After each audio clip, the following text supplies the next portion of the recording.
Thank you. If I could just have the first slide, please. So NOACs, to whom, how, and when, and just a comment here.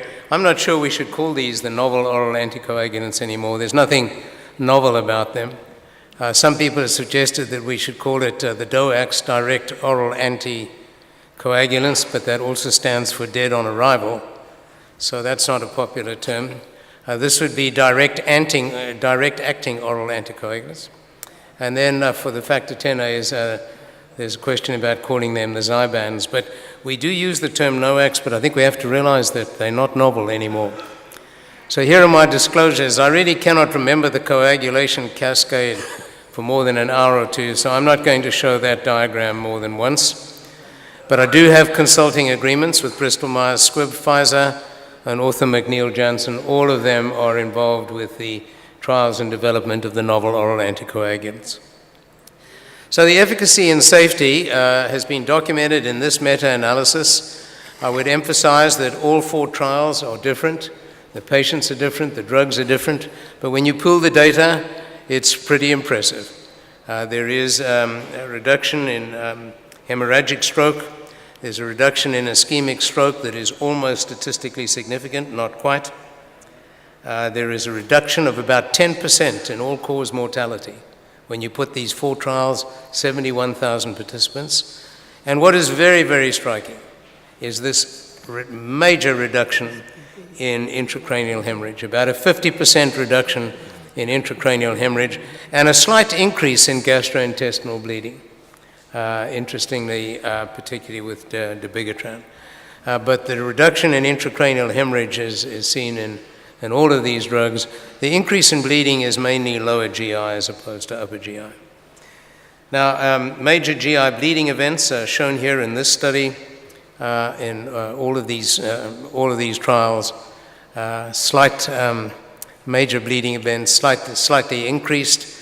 But in fact, if you look at ROCKET, Aristotle, ROCKET, RELY, and ENGAGE, you can see that in 2 of them, in fact, there's a reduction in bleeding events. And most of the other increase in bleeding events was in trials other than in atrial fibrillation. Now, this is interesting, the ENGAGE AF TIMI 48 trial, because the data are shown here in patients with a creatinine clearance of 30 to 50, 50 to less than 80, and normal, which is greater than 80. And in this trial, you will see that in terms of the stroke or systemic embolism rate, there is a significant increase in patients with a creatinine clearance that is normal. Now, I'm not sure if this is a play of chance, but in fact, in the United States, there is a black box warning that edoxaban should be avoided in patients with a creatinine clearance, I think, of greater than 90. The other point that has been made is, well, most patients with atrial fibrillation do not have a normal creatinine clearance.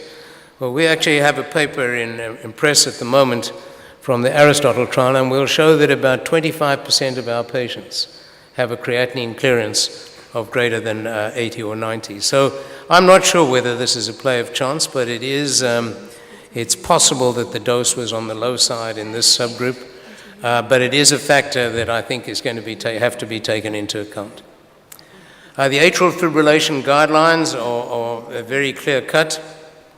If you compare the ESC with ACC AHA, with no risk factors, as Dr. Lipp has shown, no need to anticoagulate. With a CHADS-VASc of 1, the ESC are recommending NOACs over vitamin K. ACC or AHA are saying none or oral anticoagulants. With a CHADS-VASc of 2, both guidelines are very strong about recommending anticoagulation. ESC are saying NOACs are preferable to vitamin K, and ACC are saying NOACs or vitamin K antagonists. Slight semantic differences. With a mechanical prosthetic valve, as you heard from Dr. van der Werf, warfarin is the only drug, and there's no role for the NOACs at present with mechanical prosthetic valves. Now, why the reduction in intracranial hemorrhage? Because it's very striking. I mean, it's a 52% reduction. And here is the theoretical explanation, that in the cerebral cortex and in the placenta, there is increased expression of tissue factor. And tissue factor interacting with factor 7 is what causes hemostasis. And there's a reason for this, and that is so that we do not bleed to death every time someone gives birth or bumps their head on the wall.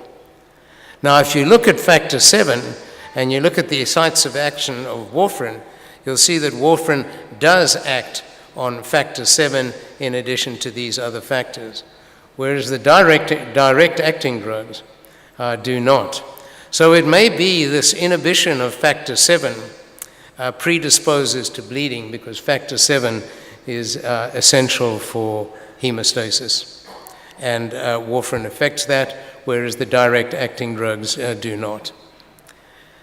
Well, this is a little tongue-in-cheek, and it's from a discussion with my colleague, friend Chris Granger.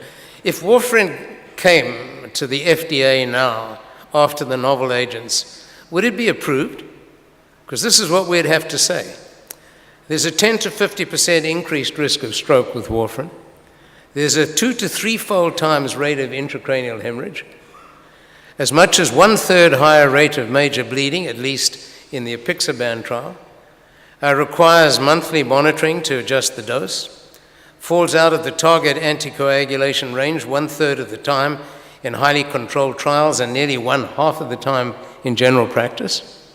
Many food and drug interactions, and a 10% significant increase in mortality. So if we went to the FDA now and said, look, we have a new drug and its name is warfarin, do you think it would be approved?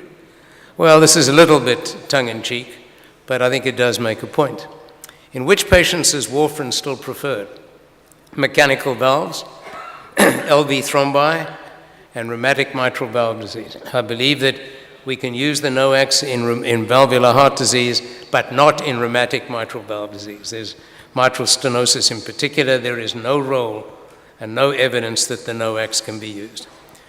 Patients, all of the novel oral anticoagulants are excreted by the kidney, and in patients with a creatinine clearance of less than 30, my own preference is to use warfarin because I can monitor the INR. If you have a patient with a stable INR and no bleeding, and they have easy access to an anticoagulation clinic, or they are undertaking a home INR monitoring, there's no compelling reason to switch from warfarin to NOAC, although I will tell them that I think the NOACs are safer drugs, but expense is an issue in some patients. This is important.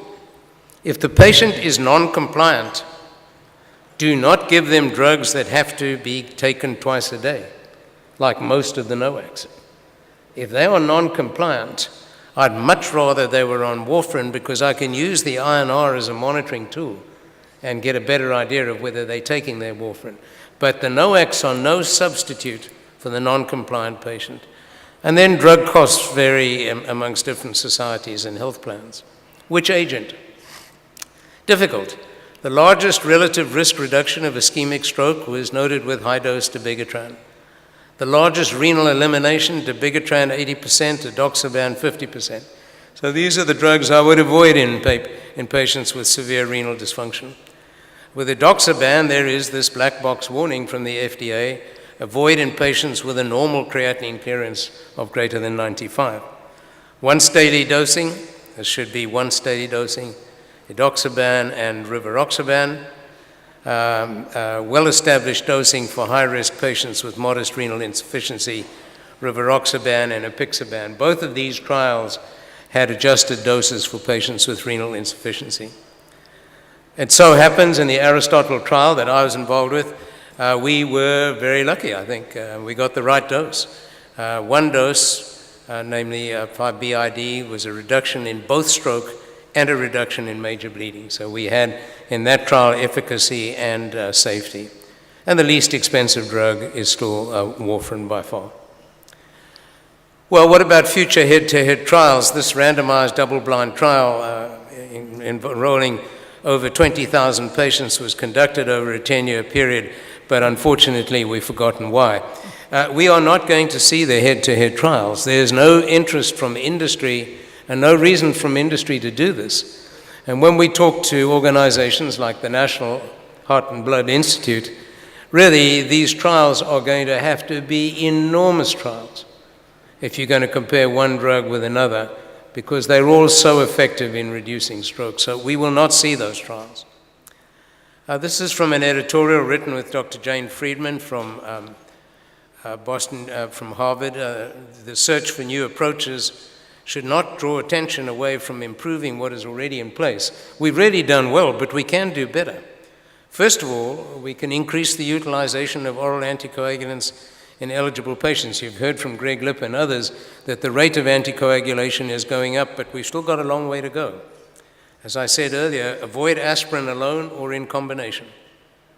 And then aggressive risk factor modification. What we need to remember is the CHADS-2 and the CHADS-2 VAS score are markers of vascular disease. So we treat atrial fibrillation as one aspect of that vascular disease, but we have to treat the hypertension and all the other comorbidities.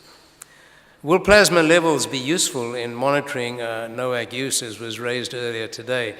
Can we do better? Now, assays for coagulation function or drug serum levels at the onset of therapy might identify an optimal fixed dosage, as Dr. Lipp referred to. Is there any role for periodic assays in high-risk patients? And we need prospective studies. This is a difficult area. It increases complexity, costs. Does this apply to all the NOACs? Will it lead to tailored dosage based upon risk stratification? And would it obviate the need for the simplistic aspect of these drugs that we don't have to check blood values? But this is an issue that is still very much under discussion. I just urge you to read this document by the European Society of Cardiology, by Hyde Buchel. This is a tremendous practical guide on the use of the new oral anticoagulants in patients with non-valvular atrial fibrillation. Very, very well done, very well written. I keep it on my desk in my office. This slide is just ready to make a point that if you take the 4 novel oral anticoagulants here, and these are a number of potential drug interactions. All I'm trying to show you with this slide from that publication, there are drug interactions with these drugs. It is a fallacy out there that warfarin interacts with other drugs, but these drugs don't. They vary in their drug interactions. I would, again, refer you to this very good document, which does discuss the drug interactions. This is why plasma levels still may be disconcerting. It does bother me that we use the same dose in a 60-kilogram woman as we would in a 150-kilogram man. And this is peak plasma level shown here in yellow, the confidence intervals, and this is the minimal plasma level shown in red with the confidence intervals. This is the administration of dabigatran, and this was in an obese patient. I'm not sure I have his weight here, but he was obese and he had a stroke. And these were his peak plasma levels. At no time were they actually in the therapeutic range. And so this does still raise a concern about a single dose at all extremes of weight and height and body stature. Intracerebral hemorrhage, the worst complication. It occurs in about 10% of patients on antithrombotic therapy. Aspirin increases the risk substantially. Warfarin INR 2 to 3 doubles the risk to 0.3 to 0.8% per year. So there's a price to be paid for anticoagulation, and that is intracerebral hemorrhage, which is much less with the NOACs. When it occurs, it's absolutely catastrophic. In anticoagulated patients with atrial fibrillation, concomitant antiplatelet therapy is the most important modifiable independent risk factor for intracranial hemorrhage. We will all lose the occasional patient to intracranial hemorrhage. It is a catastrophe, but these new drugs are safer. This is a very disturbing paper to me, recently published. 30,000 patients in North America on hemodialysis, 5.9% receiving dabigatran or rivaroxaban. There's nothing in the guidelines that actually suggest that we can give these drugs in people on hemodialysis. It's a contraindication, and yet 5.9% receiving it. And what happened to them? Their bleeding rate on dabigatran, particularly the 150 BID and rivaroxaban, their bleeding rate on the higher doses significantly increased. This is a 2 to 3-fold increase in hemorrhage. And it really bothers me when occasionally I see a patient with a mechanical valve on dabigatran or someone on dialysis on these drugs. The study supports current labeling, which advise against their use in patients on dialysis. This is a much more common problem, actually, underdosing. There is no more use of lower dose, there is more use of lower dose novel oral anticoagulants in practice than directed by the evidence and the guidelines. I see people coming into my practice who are on 75 milligrams twice a day of dabigatran. That's what the FDA recommended for creatinine clearance less than 30. There's no rationale for these low doses. The trials were done in full doses, with the exception of apixaban, where we had a low dose in certain specific circumstances. In the US, 18% of patients are taking dabigatran 75 BID, and of that, only 1/3 have chronic kidney injury. The low dose of apixaban that we developed in the Aristotle trial was for people over the age of 80 with renal dysfunction and low body mass index. It's used at least 25% of the time in some formulary databases in the United States, and this is irresponsible. They are less effective at preventing stroke, period. They're less effective. In the ENGAGE AF trial of edoxaban, ischemic stroke was actually increased, mainly in the group with normal renal function. So this is a very disturbing trend where physicians are taking evidence-based medicine in 75,000 patients and changing it without any right to do so. So to conclusions, compared to warfarin, the novel oral anticoagulants are at least as good at preventing stroke. They have half the rate of intracranial hemorrhage, and they have a 10% lower mortality rate, and they're easier to use. But there are many practical issues that are important in their safe use, including adjusting for renal dysfunction. And the point that I would like to make as a clinician here is renal failure is a dynamic condition. So if the creatinine clearance was 60 one year, it may not be 60 the following year. You have to keep monitoring it. Understanding how to measure their effect, which is complex. Understanding how to manage procedures if people are undergoing surgical procedures. Understanding how to manage bleeding and avoid aspirin without a clear indication.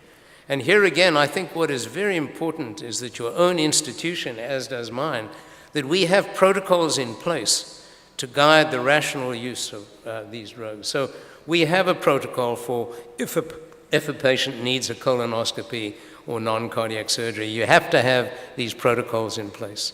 Thank you again for your attention.